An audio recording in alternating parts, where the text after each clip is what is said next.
It's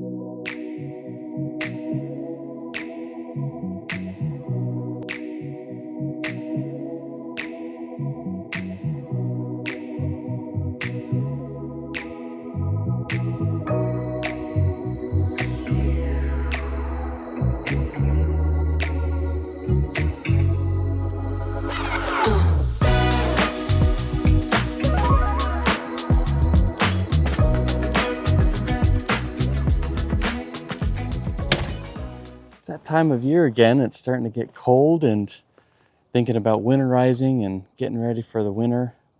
But it's also a great time to think about the harvest of our garden.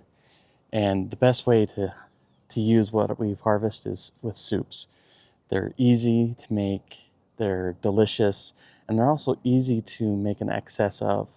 And that's great for freeze drying. You can make your soup for your family for the meal and then put it in the fridge, freeze dry it the next day, and enjoy it another time. So I'm going to take you into our kitchen and I'm going to show you 4 recipes that we love to freeze dry and cook, and I'll show you that now.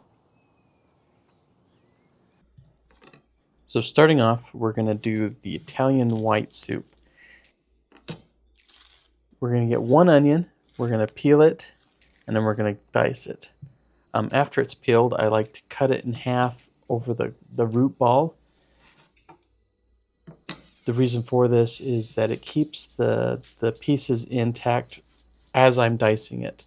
That way it doesn't fall apart and keeps it pretty much manageable. So this is how I dice every onion that I cook. This is the easiest way that I found to dice an onion. I mean, you could put it in the food processor, that's perfectly fine, but it's just more tools to have to clean afterwards.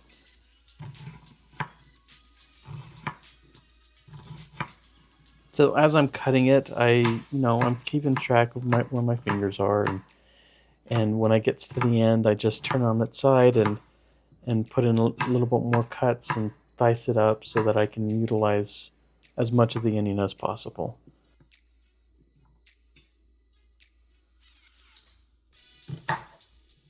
And once you've diced 1/2, then you do the same thing on the other half, and you got a full onion diced.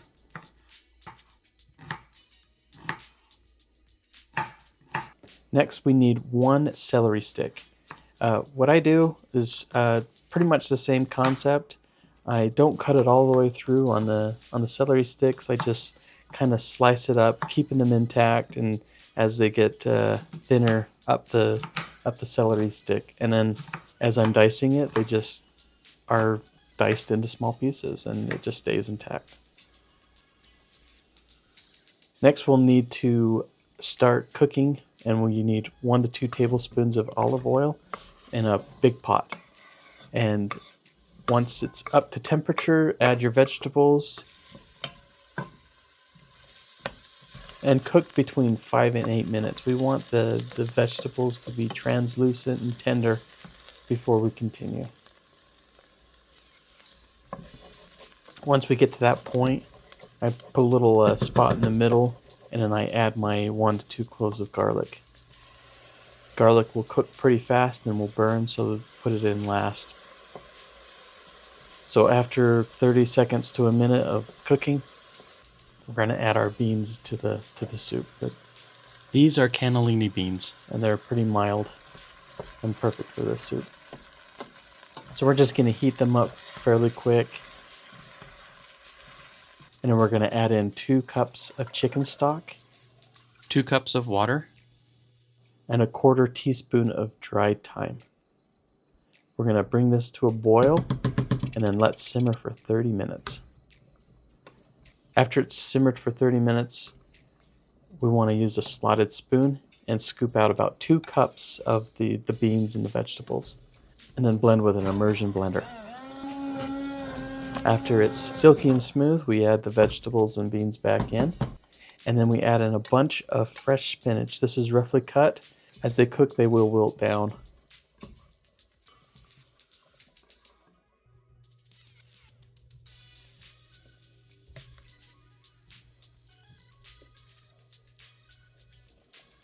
After about 5 minutes, then we add 1 tablespoon of lemon juice, and the soup is done. This is a wonderful soup. It's a very light soup, so you can have it with other entrees, or you can have it as a small lunch, but it's a very nice and easy soup to have.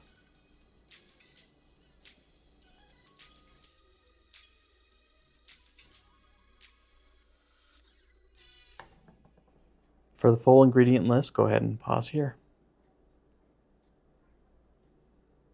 Our next soup is chicken noodle soup. We start off with 2 carrots diced, 3 celery sticks,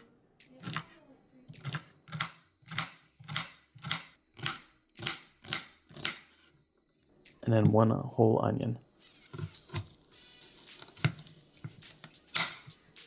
We're going to add 1 to 2 tablespoons of vegetable oil to the pot.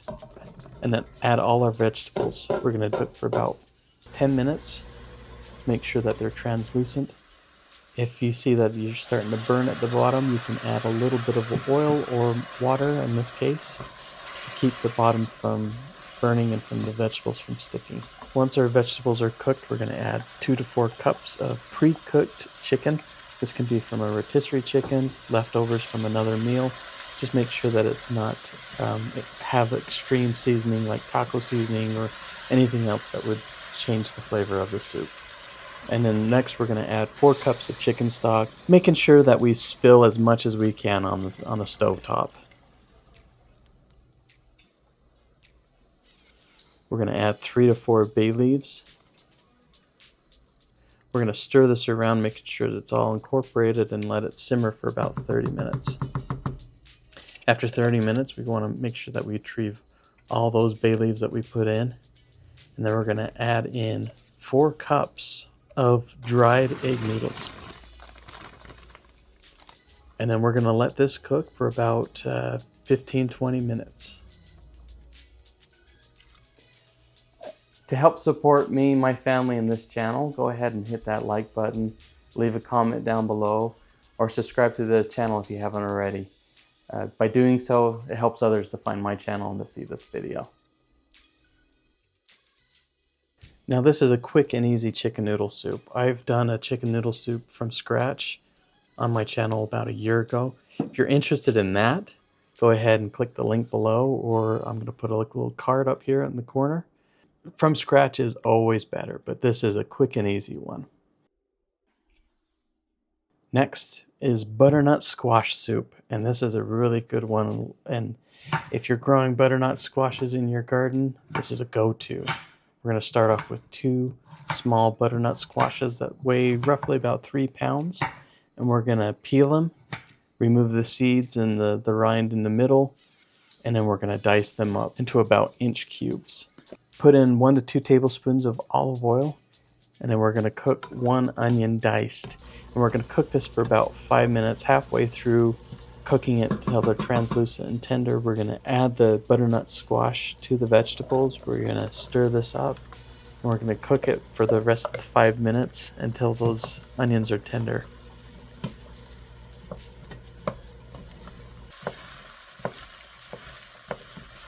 After, we're going to add 3 cloves of garlic, 1/2 tablespoon of rosemary, a full tablespoon of sage, and 1 teaspoon of grated ginger.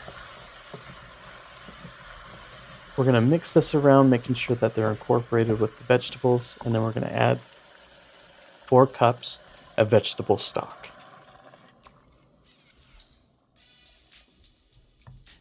We're going to mix this around and bring it to a boil, and we're going to let this simmer for 30 minutes covered. After 30 minutes, grab a fork and test out the vegetables, making sure that they're nice and tender. That's perfect. We're going to turn off the heat, and then we're just going to blend this all together with that immersion blender.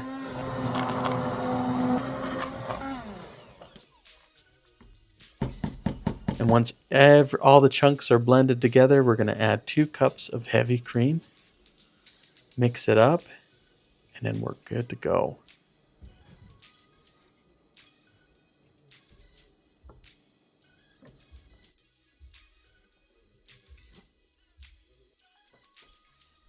This is an awesome fall soup because having butternut squashes in your garden, this is one of the best ways to eat them, in my opinion. And the last soup is my family's favorite. We start off with 3 carrots. You can either dice them thinly or grate them, and then 1 onion diced. We're going to add 3 tablespoons of butter to the pot, and then we're going to add our carrots and onion, and we're going to cook these until tender. Again, another 10 minutes. Once they're tender, we're going to add our 3 cloves of garlic. And after about a minute of cooking the garlic, we're going to add our tomatoes. We're adding 2 cans of 28 ounces, so a total of 56 ounces of San Marzano tomatoes. And once we get the tomatoes in, we're going to add 3 cups of chicken stock. And then add 4 bay leaves. We're going to bring this up to a simmer and cover.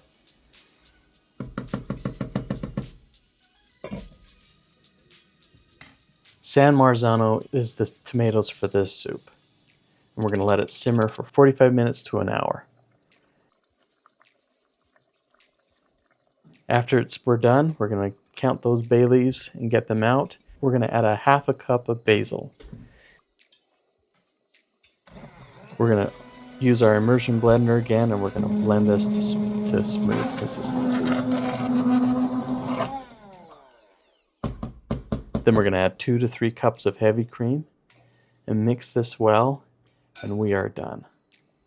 Now you can use homegrown tomatoes for this, but San Marzano tomatoes is the best tomatoes to use for this soup. It just gives it a wonderful flavor, and our family eats this up with grilled cheese sandwiches.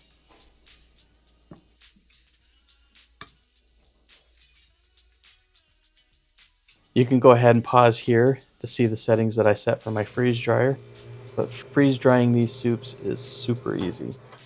Because they're all savory soups, we can actually put in several different kinds of soups together in this freeze dryer at the same time. So we can save time, we can save space by freeze drying multiple soups.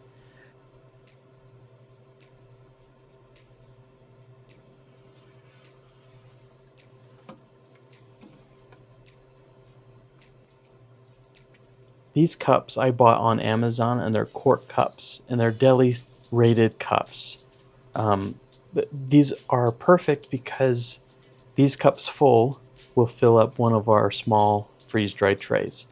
So I had no worries about having to pre-fill the trays and then cautiously walk them to the freeze dryer and put them in. I could just put in the tray, dump the soup, and then be done. And all I have to do is just wash 3 quart-sized deli containers. It really does take out the stress of pouring in soup and getting it so there's no mess.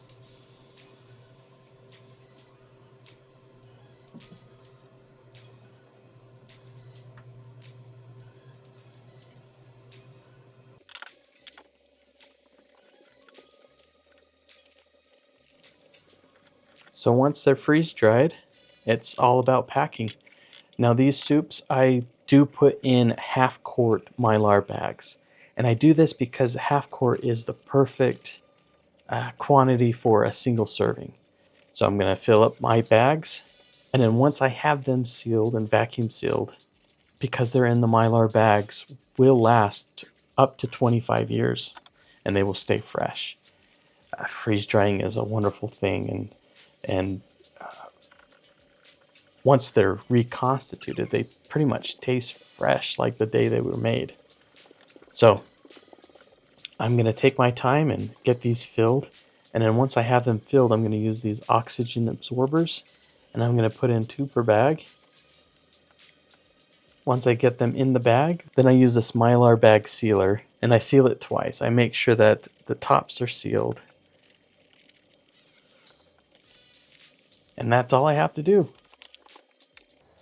So our goal here is to be more self-reliant, and freeze drying does help with that. It helps us to be more self-reliant, use what we have, and it keeps us prepared for the future, whether it be a day that we're lazy and we need to reconstitute a meal because we don't want to cook, or there might be some economic issues that we can't afford to buy any food. We have that freeze-dried food, or just recreational, like going camping and having that freeze-dried meal on a backpacking trip. But this community of YouTube, it's a wonderful community, and I know there's many other recipes out there, and I want everyone to be able to share what they think or they know that can be freeze dried and is a great meal to freeze dry. And I'd like to have you share that in the comments below. But I appreciate you watching this video and taking your time. And if you haven't already, go ahead and like and subscribe. And thanks for watching.